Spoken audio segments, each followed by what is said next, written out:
Welcome to Bible for Overcomers. So I try to take on topics that a lot of people won't touch, but regardless, more so topics that concern our everyday lives, whether or not others are covering them or not. So this topic came up recently about prenuptial agreements. Okay, for Christians getting married is a prenup agreement. And by the way, a videotaped prenup is probably much more valid than some written prenup. But regardless, the concept of the prenup, is it something that God is displeased with? Is it prohibited by the Bible? I did a little bit of research about this. I don't normally preach about marriage and divorce and remarriage. I do know, from my understanding of the scriptures, the two main reasons for being allowed a divorce is cheating by one of the spouses and or abandonment. Now, I don't want to go too far down that whole road. I do know that what God has put together, let not man put asunder or divide. Sometimes in all candor though, I really wonder, did God bring certain people together? Because they're not matched well, maybe even they're unequally yoked about their faith. Did God bring them together? So for those that believe in a deterministic thing, that, everybody's saved or unsaved, that everything's charted out, I don't believe that. But regardless, you have to ask yourself a question. If you're a Christian, what about that? Did God bring these two people together? One was saved, the other is unsaved, and then they battle it out for 11 years because they're not on the same spiritual wavelength, and perhaps they don't need to battle it out. Maybe they're perfectly compatible, a yin and a yang. But it does make me wonder about that verse, what God has put together. But regardless, this business with the prenups. So the arguments against the prenup seem to me to be platitudes. First of all, if you look in the Bible, this is supposed to be a Bible channel, you definitely see the dowry working both ways. And a dowry is, in essence, a down payment on alimony, if you think about it. Now, Jacob worked for Rachel for 7 years. So obviously he was paying. But when you look at the traditional, across different cultures, the concept of a dowry, usually it is paid by the bride's family because an unmarried young woman was considered and is in many societies a liability. She was to get pregnant, there's 2 mouths to feed, unless she's working, and then obviously in a lot of these uber traditional societies, the woman didn't have a clear route of employment or good employment. So there's a lot of variances in that. But I see that the dowry goes both ways. And to me, it seems plausible that dowry is sort of, it's like bride price. A bride price was paid by the groom's family for the bride. I could see this happening in China because they've had the one-child policy for so many years that it's overloaded demographically with males. And so a woman who is unmarried, who wants to have a husband, can command a high price. I mean, the guy needs to have a house, a career, a car. He needs to have wealth because they command a high price. But in other circumstances, it could be reversed. So the dowry goes both ways, but the bride price is separate from the dowry, and usually it is to purchase the right to marry this woman. So the groom's family pays that. But the dowry traditionally, except for that example of Jacob working for 7 years for Rachel, usually goes in reverse. And I could see where that would be kept aside in case of the husband dying to provide for that wife. So I don't know that it's correct to just assume that the dowry paid by the bride's family just goes right into the pockets of the husband and the husband's family. However, again, different time epochs, different cultures do it different ways. But this business with the prenup, so it seems to me the arguments against it are more on the line of platitudes, like, well, you didn't really love them if you're going to make them sign it, actually, because marriage is a covenant, not a contract.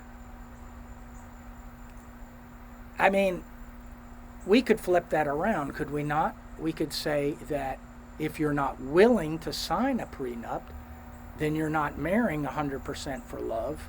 You want the money as well.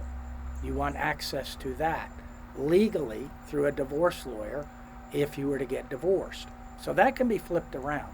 It seems like the arguments against it, I see it on Christian websites, it's really like platitudes, and I'll guarantee you that everyone that wrote those things, those articles, those opinion pieces, have been happily married and have the husband or the wife, sent down from heaven.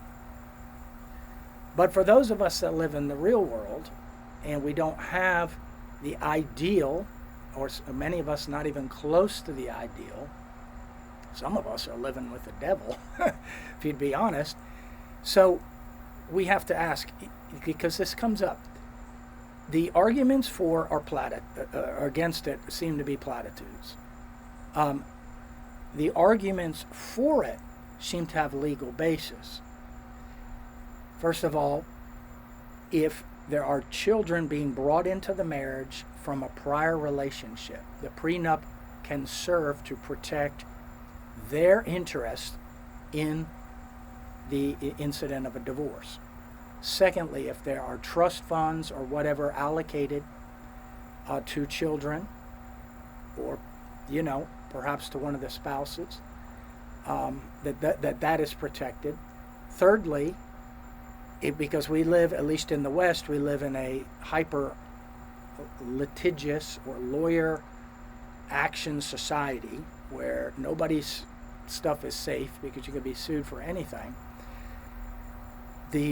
What happens if a spouse comes into the marriage being part of a prior existing business?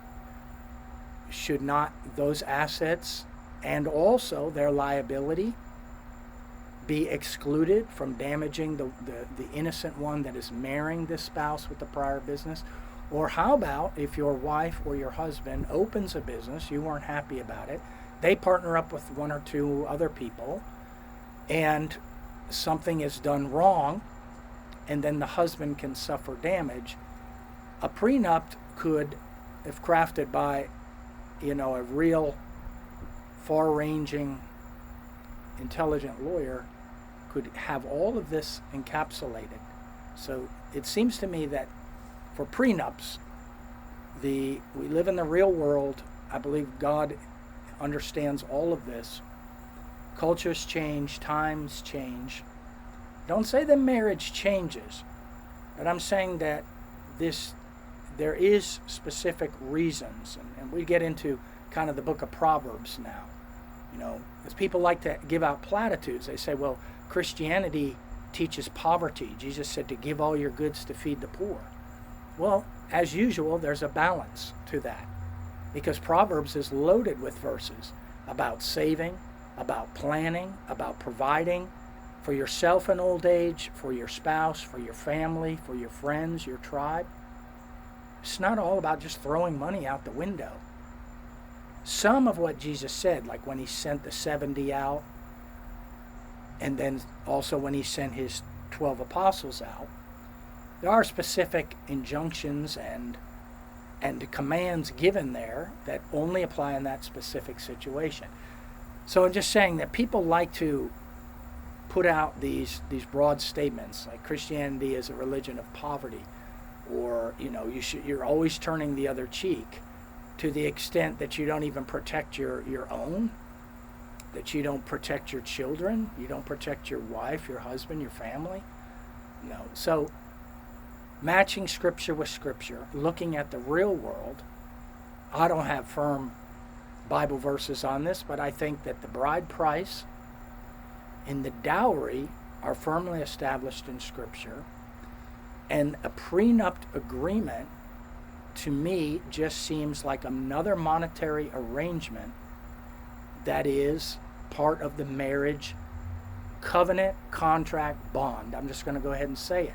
So when you're looking at the Scriptures, it seems to me that marriage was a lot about a contract between two families. I know we live in a romanticized society where we think only people that are just in love with each other, that's the only basis for it. That's wonderful if you believe that. History, however, does not bear that out. And now, of course, that's the ideal, but most of history is far short of the ideal. Obviously, we strive for the ideal. So I would say that prenups, again, it can be turned around. So you'd say, well, if you're not willing to sign it, then perhaps you're not marrying completely for love. I think that if the need for a prenup is there for existing children, existing business, a future business, whatever, I just don't see what the problem is, personally. I don't have one. I've never had one. But when I hear preachers or pastors, and again, I don't have a lot of experience hearing this question bandied about, but when I read some of what's out there, it just seems weak to me.